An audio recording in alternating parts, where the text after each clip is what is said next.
ಓಂ ಶ್ರೀ ಕಾಲಭೈರವಾಯ ನಮಃ. ಓಂ ಶ್ರೀ ದುರ್ಗಾಯ ನಮಃ. ಓಂ ಶ್ರೀ ಗುರುಭ್ಯೋ ನಮಃ. ಇವತ್ತಿನ ಈ ಒಂದು ವಿಡಿಯೋದಲ್ಲಿ ಮೇ 14ರಂದು 2026 ಮೇ 14ಕ್ಕೆ ಸೂರ್ಯ ಮೇಷರಾಶಿಯಿಂದ ವೃಷಭ ರಾಶಿಗೆ ಪ್ರವೇಶ ಮಾಡ್ತಾರೆ. ಈ ಒಂದು ಸಂಕ್ರಮಣ ಜ್ಯೋತಿಷ್ಯ ಶಾಸ್ತ್ರದ ಪ್ರಕಾರ ಅತ್ಯಂತ ಮಹತ್ವದ್ದಾಗಿದ್ದು ಕೆಲವೊಂದು ರಾಶಿಯವರಿಗೆ ಆರ್ಥಿಕವಾಗಿ ಅಪಾರವಾದ ಲಾಭವನ್ನು ತಂದುಕೊಡ್ತಾ ಇದೆ.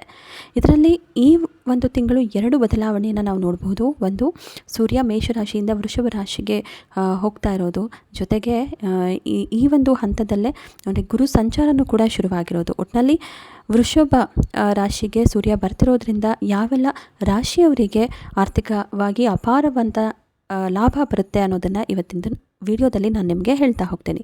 ಮೊದಲನೇದಾಗಿ ಮೇ 14, 2026ಕ್ಕೆ ಗ್ರಹಗಳ ರಾಜನಾದಂತಹ ಸೂರ್ಯ ತನ್ನ ಉಚ್ಚ ರಾಶಿಯಾದಂತಹ ಮೇಷರಾಶಿಯಿಂದ ಹೊರಗಡೆ ಬಂದು ಶುಕ್ರನ ಮನೆಯಾಗಿರುವಂತಹ ವೃಷಭ ರಾಶಿಗೆ ಪ್ರವೇಶ ಮಾಡ್ತಾರೆ.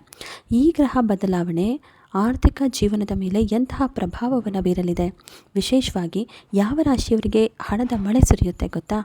ಮೊದಲನೇದಾಗಿ ಈ ಒಂದು ವಿಚಾರವನ್ನು ನಾನು ನಿಮಗೆ ಸ್ಪಷ್ಟಪಡಿಸ್ತೀನಿ.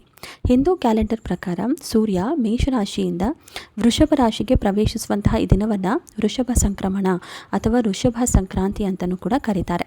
ಇದು ಸಾಮಾನ್ಯವಾಗಿ ಪ್ರತಿ ವರ್ಷ ಮೇ ತಿಂಗಳ ಮಧ್ಯಭಾಗದಲ್ಲಿ ಅಂದರೆ ಮೇ 14-15ಕ್ಕೆ ನಡೆಯುತ್ತೆ. ಸೂರ್ಯ ತನ್ನ ರಾಶಿ ಚಕ್ರದ ಪಥದಲ್ಲಿ ಮೇಷರಾಶಿಯನ್ನು ಬಿಟ್ಟು ವೃಷಭ ರಾಶಿಗೆ ಪ್ರವೇಶಿಸುವ ಮೂಲಕ ವೃಷಭ ಸೌರ ಮಾಸ ಕೂಡ ಆರಂಭ ಆಗುತ್ತೆ. ಮುಖ್ಯವಾಗಿ ಈ ಒಂದು ಬದಲಾವಣೆ ಮೇಷರಾಶಿಯವರಿಗೆ ಒಂದಷ್ಟು ಆರ್ಥಿಕ ಲಾಭವನ್ನು ತಂದುಕೊಡುತ್ತೆ. ಯಾವ್ಯಾವ ರಾಶಿಗೆ ಅಂತ ಹೇಳೋದನ್ನು ಮುಂಚಿತವಾಗಿ ಮೇಷರಾಶಿಗೆ ಯಾವ ರೀತಿಯ ಒಂದು ಫಲಗಳು, ಶುಭ ಫಲಗಳು ಸಿಗುತ್ತೆ ಅನ್ನೋದನ್ನು ನೋಡೋಣ. ಮೇಷರಾಶಿಗೆ ಸದ್ಯಕ್ಕೆ 7.5 ಶನಿ ಮಹಾತ್ಮ ಸ್ವಾಮಿ ಇರೋದು ಮನೆಯಲ್ಲಿ. ಸೊ ಯಾವುದೋ ಒಂದು ಕೆಲಸ ನಿಧಾನವಾಗಿ ಆಗ್ತಿರಬಹುದು, ಇನ್ನೂ ಕೆಲವರಿಗೆ ತುಂಬ ಅದ್ಭುತವಾದಂತಹ ಕೆಲಸಗಳಾಗ್ತಾ ಇರ್ಬೋದು. ಒಟ್ಟಿನಲ್ಲಿ ಏನೇ ಕೆಲಸ ಆದ್ರೂ ಕೂಡ ಮಂದಗತಿಯಲ್ಲಿ ಹೋಗ್ತಾ ಇದೆ, ಬಟ್ ಸ್ಟಿಲ್ ಆ ಒಂದು ಕೆಲಸದಿಂದ ಒಳ್ಳೆಯ ಲಾಭವನ್ನು ಕೂಡ ನೀವು ನಿರೀಕ್ಷೆ ಮಾಡಬಹುದು. ಅದರಲ್ಲೂ ಮುಖ್ಯವಾಗಿ ಸೂರ್ಯ ನಿಮ್ಮ ರಾಶಿಯಿಂದ ಈಗ 2ನೇ ಮನೆಯಾದಂತಹ ಧನಸ್ಥಾನಕ್ಕೆ ಪ್ರವೇಶವನ್ನು ಮಾಡ್ತಾ ಇದ್ದಾರೆ. ಇದರಿಂದಾಗಿ ನಿಮ್ದು ಯಾವುದಾದ್ರೂ ಒಂದು ಹಣ ಬರಬೇಕು ಅಂತ ಅಂದ್ಕೊಂಡಿದ್ರೆ, ಅಥವಾ ನೀವು ಯಾವುದೇ ಒಂದು ಇನ್ವೆಸ್ಟ್ಮೆಂಟ್ ಮಾಡಿ ಆ ಒಂದು ದುಡ್ಡು ಬರುತ್ತೋ ಇಲ್ವೋ ಅನ್ನುವಂತಹ ರೀತಿಯಲ್ಲಿ ಯೋಚನೆ ಮಾಡ್ತಿದ್ರೆ, ಯಾರಿಗೂ ಸಾಲವನ್ನು ಕೊಟ್ಟಿದ್ದೀನಿ ಬರ್ತಿಲ್ಲ ಅಂದರೆ ಆ ಹಣ ಕೂಡ ಬರುತ್ತೆ. ವ್ಯಾಪಾರ ಮತ್ತು ವ್ಯವಹಾರದಲ್ಲಿ ಹೂಡಿಕೆ ಮಾಡೋದಕ್ಕೆ ಇದು ಸಕಾಲ ಅಂತಲೇ ಹೇಳ್ಬೋದು. ಇದಾದ ನಂತರ ವೃಷಭ ರಾಶಿ, ಸೂರ್ಯ ನಿಮ್ಮದೇ ರಾಶಿಗೆ ಅಂದರೆ ಲಗ್ನ ಸ್ಥಾನಕ್ಕೆ ಬಂದಿರೋದರಿಂದ ನಿಮಗೆ ಈ ಒಂದು ಸಂದರ್ಭದಲ್ಲಿ ಸಮಾಜದಲ್ಲಂತೂ ಇದ್ದಕ್ಕಿದ್ದಂತೆ ಗೌರವ ಹೆಚ್ಚಾಗುತ್ತೆ. ಈ ಹಿಂದೆ ಯಾರೂ ನನಗೆ ರೆಸ್ಪೆಕ್ಟ್ ಮಾಡಲ್ಲ, ನಾನೇನೇ ಕೆಲಸ ಮಾಡಿದ್ರು ಯಾರೂ ಐಡೆಂಟಿಫೈ ಮಾಡಲ್ಲ, ಏನಪ್ಪ ಇದು ಏಳಿಗೆನೇ ಆಗ್ತಾ ಇಲ್ಲ ಕೆಲಸದ ವಿಚಾರದಲ್ಲಿ ಅನ್ನೋ ನಿಮ್ಮ ಯೋಚನೆಗೆ ಈಗ ಎಲ್ಲದಕ್ಕೂ ಕೂಡ ಒಂದು ಫುಲ್ ಸ್ಟಾಪ್ ಸಿಗುತ್ತೆ. ಆ್ಯಂಡ್ ಸೂರ್ಯ ನಿಮಗೆ ಧೈರ್ಯವಾಗಿ ಮುನ್ನುಗ್ಗು ಅನ್ನುವಂತಹ ಒಂದು ಬಲವನ್ನು ಕೊಡ್ತಾರೆ. ಸರ್ಕಾರಿ ಕೆಲಸಗಳಲ್ಲಿ ಇರುವಂಥವರಿಗೆ ಲಾಭ ಆಗುತ್ತೆ, ಜೊತೆಗೆ ತುಂಬ ದಿನದಿಂದ ನೀವು ಬಡ್ತಿ ಬೇಕು ಅಂತಿದ್ರೆ ಅದು ಕೂಡ ಸಿಗುತ್ತೆ. ಇನ್ನು ಕನ್ಯಾ ರಾಶಿ, ಕನ್ಯಾ ರಾಶಿಯವರಿಗೆ ಸೂರ್ಯನ ಈ ಒಂದು ಸಂಚಾರ ನಿಮ್ಮ ಭಾಗ್ಯ ಸ್ಥಾನದಲ್ಲಿ ನಡೀತಾ ಇದೆ. ಕನ್ಯಾ ರಾಶಿಯವರಿಗೆ ಸೂರ್ಯ ತುಂಬಾ ಒಳ್ಳೆಯ ಒಂದು ಬೆಂಬಲವನ್ನು ಕೂಡ ಈ ಒಂದು ಸಂದರ್ಭದಲ್ಲಿ ನೀಡ್ತಿರೋದ್ರಿಂದ ಅದೃಷ್ಟದ ಬಾಗಿಲು ತೆರೆದಿದೆ. ಹೊಸ ಆದಾಯದ ಮೂಲಗಳು ನಿಮಗೆ ಹೆಚ್ಚಾಗುತ್ತೆ. ವಿದೇಶಿ ವ್ಯವಹಾರಗಳಿಂದ ಅಥವಾ ದೂರದ ಪ್ರಯಾಣದಿಂದನೂ ಕೂಡ ನಿಮಗೆ ಧನಲಾಭವನ್ನು ಈ ಒಂದು ತಿಂಗಳಲ್ಲಿ ನಿರೀಕ್ಷೆಯನ್ನು ಕೂಡ ನೀವು ಮಾಡಬಹುದು. ಒಟ್ಟಾರೆ ವೃಷಭ ರಾಶಿಗೆ ಸೂರ್ಯ ಬರ್ತಿರೋದ್ರಿಂದ ಕನ್ಯಾ ರಾಶಿಯವರಿಗಂತೂ ಜಾಕ್ಪಾಟ್, ಅದೃಷ್ಟದ ಬಾಗಿಲು ತೆರೆದಿದೆ ಅಂತಲೇ ಹೇಳ್ಬೋದು. ಈ ಒಂದು ಸಂದರ್ಭದಲ್ಲಿ ಏನೇ ಒಂದು ವಿಚಾರ ಬಂದರೂ ಕೂಡ ಅದನ್ನು ಸರಿಯಾಗಿ ಬಳಸ್ಕೊಳ್ಳಿ.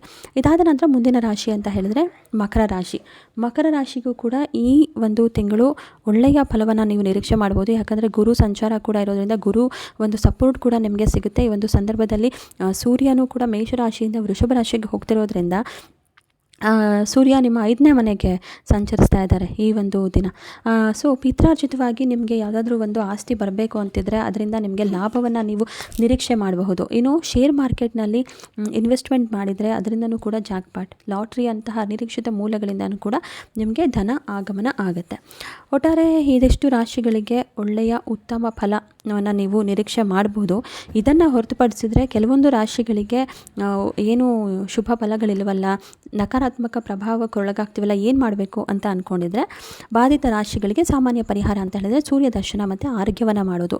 ಪ್ರತಿದಿನ ಸೂರ್ಯೋದಯದ ಸಮಯದಲ್ಲಿ ತಾಮ್ರದ ಪಾತ್ರೆಯಲ್ಲಿ ನೀರು, ಸ್ವಲ್ಪ ಕೆಂಪು ಚಂದನ ಮತ್ತು ಅಕ್ಷತೆಯನ್ನು ಹಾಕಿ ಸೂರ್ಯನಿಗೆ ಆರ್ಘ್ಯವನ್ನು ಅರ್ಪಿಸಿ, ಹಾಗೆ ಆದಿತ್ಯ ಹೃದಯ ಸ್ತೋತ್ರವನ್ನು ನೀವು ಪಠನೆ ಮಾಡೋದ್ರಿಂದ ಸೂರ್ಯನ ಪ್ರಭಾವ ಕಡಿಮೆ ಇರುವಂತಹ ರಾಶಿಯವರು ಉತ್ತಮ ಫಲವನ್ನು ನಿರೀಕ್ಷೆ ಮಾಡಬಹುದು.